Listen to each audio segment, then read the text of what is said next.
What's up everybody, Subaruwrxfan here for another car review. This is of course the 2014 Jeep Wrangler Unlimited Freedom Edition. Huge thanks to Tom Henry Chevrolet for providing me with this very cool Jeep to review for you guys today.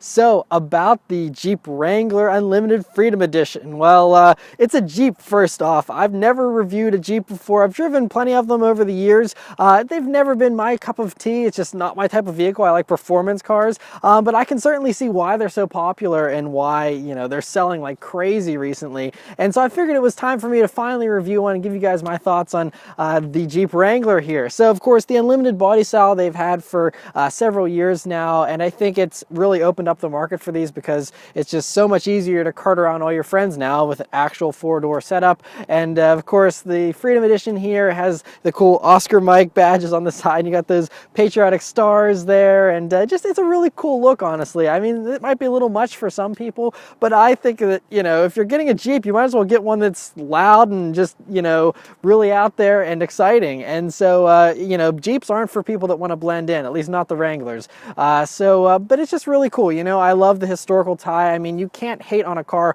with the heritage that this vehicle has. I mean, it's just been amazing over the years, and, you know, the numbers show that. The depreciation is very low on these. They hold their value like crazy, and they're very, very popular. And I think that they look very cool as well.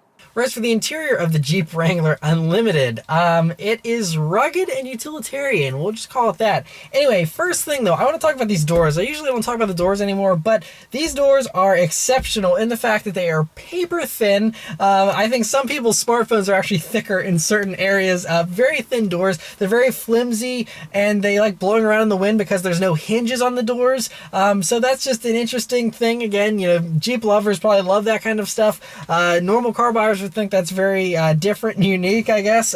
But because they're, you know, so light, you know, they don't have any hinges, that means you can remove them. And so all the doors, you know, you can pull them right off the hinges there. You can also pop off this targa part of this roof here, and you can actually unbolt the whole back. And so you can have a completely convertible 4x4 Jeep with the doors off and everything. I've never driven around in one in that configuration, but I imagine it's a lot of fun and would be a very cool experience. So, you know, but that's just one thing you notice right off the bat. Next though, sitting down in these seats of this Jeep, they're actually really soft and comfortable. Very nice feeling. They have good support actually. You have a nice combination of cloth and leather. They're also heated, which is nice. You know, Jeep's starting to add some creature comforts here to make the Jeeps a little more friendly to people that aren't diehard, you know, Jeeps that want bare bones cars. And so it's nice to have, you know, those little features. But overall, really nice seats. Next is the steering wheel in the Jeep here, which is, you know, good old, you know, just leather wrapped steering wheel. You know, it's got all the similar parts bin stuff out of all the other Jeeps, which is fine. You got your basic buttons here, and you have these cool little toggles on the back, of course, to change the radio and things like that. And overall, pretty good wheel. Next is the gauges in the Jeep, which are very basic gauges. Again, you wouldn't expect anything really outlandish. And so you have your basic 4 gauges there. You got a little, you know, old school kind of screen at the bottom there, which does give you a digital speedometer, which is nice, in addition to your, you know, tire pressures and things like that. But absolutely no frills in the gauge cluster either. Come along to the center of the dashboard here. Again, very basic, kind of unique though. You know, you have your standard, I guess you could say the standard Chrysler head units here that they've been using for a long time now, with the basic, you know, black and green screen here. But it's got satellite radio, and the sound system is actually pretty good. There's a subwoofer in the trunk there, and you have all kinds of little tweeters and speakers all over the place. It actually is a pretty good sounding system, so that's good. But obviously, it's not much to look at here as far as the head unit goes. But I think with the newer ones, you can get the Uconnect if you'd like, and so cool to have that. Anyway, the rest of the center here, you have your window switches in the middle, which again, people either love or hate. I'm not a huge fan of them myself, but again, that's personal taste. Coming down to the climate controls and things like that here, yeah, they feel good enough actually. I mean, compared to old Jeeps, of course, this is like miles ahead of, you know, as far as refinement goes. But you know, they get the job done pretty good. You got your basic buttons down here for everything else, and yeah, you know, not a whole lot lot there, but of course this is a Jeep. Once again, I'll be saying that a lot in this review. It's a Jeep, so it gets a pass, obviously, because, you know, things like all the plastics are very hard and cheap feeling to me, but it's a Jeep. People like hose these things out and, you know, do all kinds of, you know, you get them all muddy and dirty and stuff, so you don't want anything super nice. You want the cheap stuff. It's going to get beat up and all that, so that's totally acceptable and totally makes sense that they would include these type of materials in a car like this. As far as storage space goes in the Jeep, it's interesting. So you have a net here for some kind of map or something in the door, but there's no actual cutaway. It's just a net that you can, you know, kind of slide some things in, and that's it. Coming along to the center here, you have a little tray up top here, which is actually a pretty good depth, and you can fit a good amount of things in there. But otherwise, you just have another little net with no cutaway down here that I guess are just, you know, for holding a few papers, and that's about it. You have another little tray, I guess you could call it, that's extremely thin and can fit probably about 3 pens, and that's about it down there. And then you have a little coin tray here under your e-brake, which is an interesting place for that. And then you have 2 cup holders, get the job done. And then you have this nice center armrest, which is padded, but it's not very soft. But it's nice that it's covered in anything at all other than just hard plastic. Anyway, you open that up, and there's a very deep cubby here to start off with. I mean, extremely deep. And, you know, you have a power outlet and a USB jack in there as well. And then you can hit the button for this top portion, and you have an additional little storage space here that also has 2 pen holders and a paper clip holder, which is different as well. And so, yeah, but it's great, you know, to have all the storage in there. I think that certainly makes up for the lack of storage elsewhere in the car. Backseat space in the Jeep Wrangler Unlimited here is very good, of course. Now, the doors are pretty small, I gotta say, too, for the back. I thought they'd be a little bit bigger, but you can get in and out very easily, you know, for the most part. I'm 5'9", so me sitting behind myself, I still have several inches of legroom and obviously plenty of headroom because of the way the roof is cut out and it being, you know, a boxy shape. Trunk space in the Jeep, obviously you have that very large hatch that swings open to the side there, and it's a very usable space, though. It's very large. I'd say it's comparable with most other SUVs that are about this size. A really large, good usable space there, and of course you can flip down those back seats and, you know, do all kinds of things to, you know, give yourself more space if you so desire. All right, so start up and go for a drive. You have your basic Jeep Chrysler kind of key here, you know, with the buttons in the back of it. You just slip that into the ignition. It starts right up. All right, so setting off in the 2014 Jeep Wrangler Unlimited Freedom Edition. So, first thing you notice, well, I have a confession to make. I never really liked driving Jeep Wranglers in the past, because, you know, I worked at car dealerships for over 6 years, and so I've driven my fair share of Jeep Wranglers through that time, you know, just trade-ins and whatnot, and I never enjoyed driving them. They were always a little too tipsy and nervous feeling to go down the road, and just were so bare bones and so just, I don't know, like, it was not my thing. Obviously, I like performance cars that are luxurious and comfortable, and the Jeep was never any of those things. So that was why I always had reservations. But before all the Jeep fans go and, you know, light your torches and get out your pitchforks, let me just say that, you know, I totally can understand how this would be fun and enjoyable and cool to people that are into Jeeps. You know, especially you get them in a manual. This one is an automatic, of course, which might already anger some Jeep people.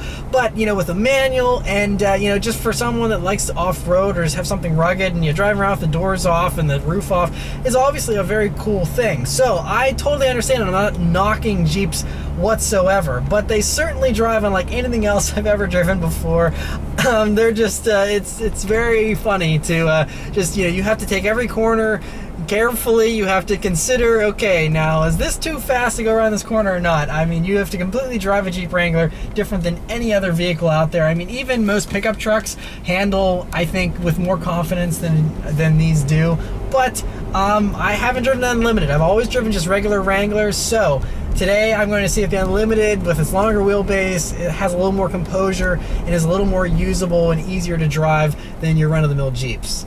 And I know no one cares about speed in Jeeps normally either, but we happen to find ourselves on a straight road here, so let's see how it does. There we go.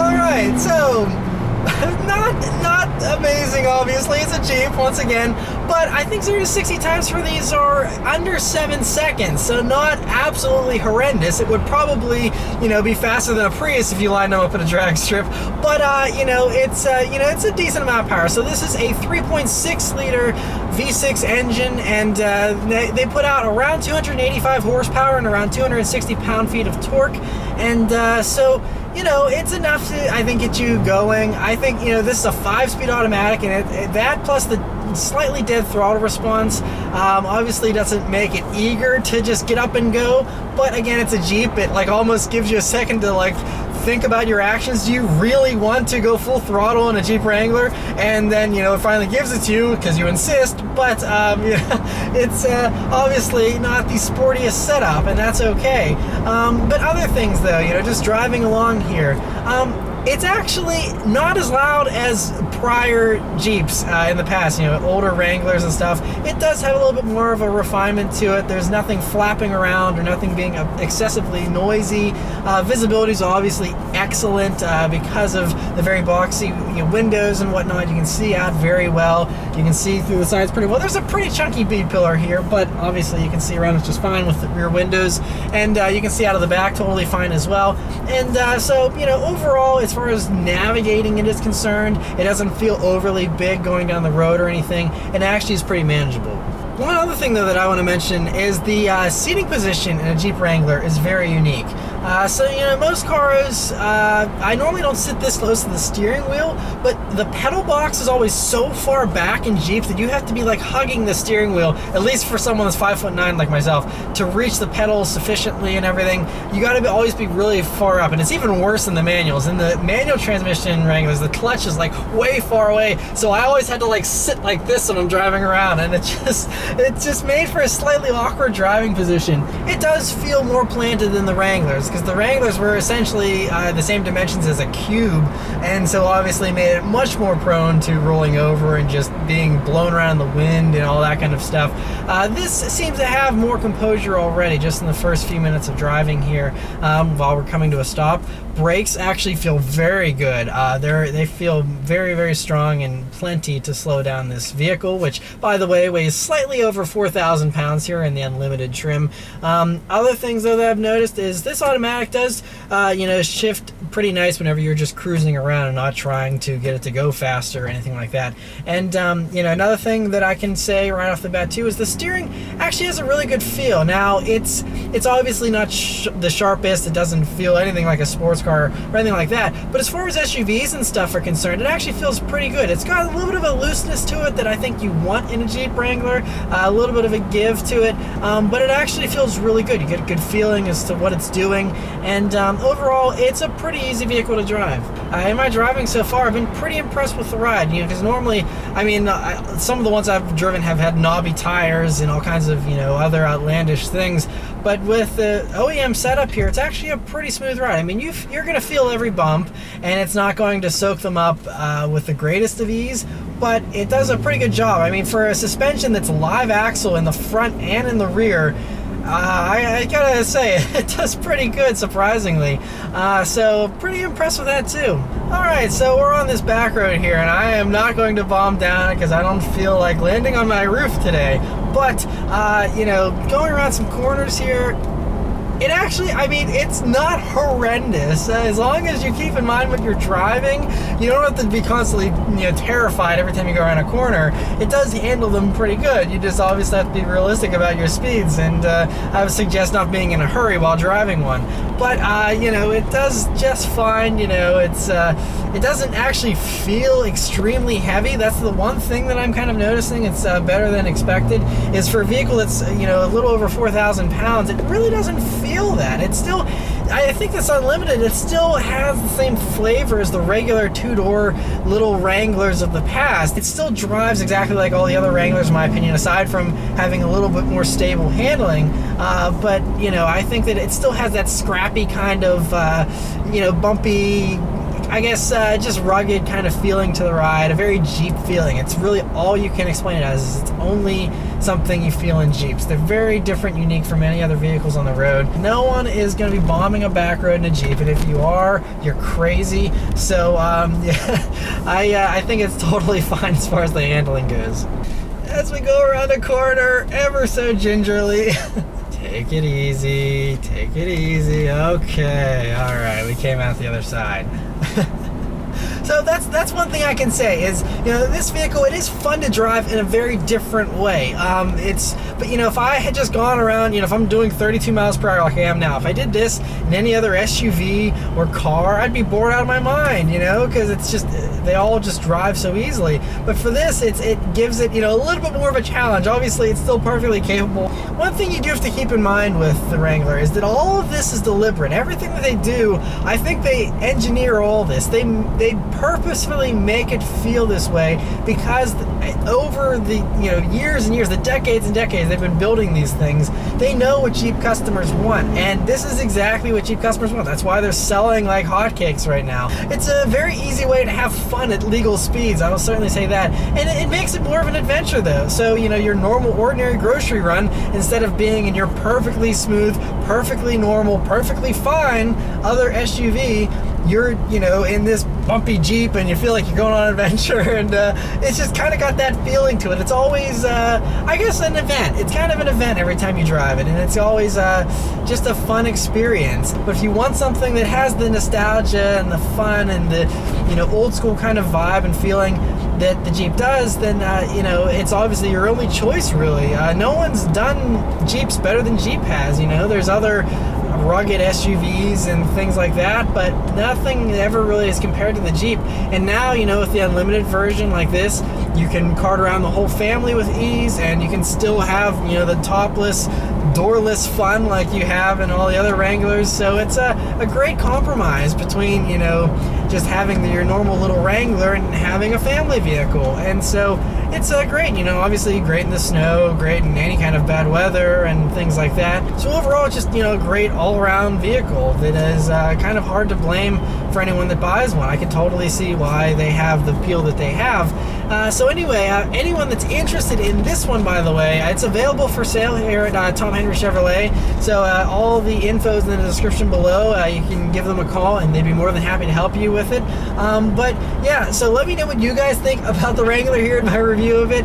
And thank you guys very much for watching. I'll see you next time. Take care.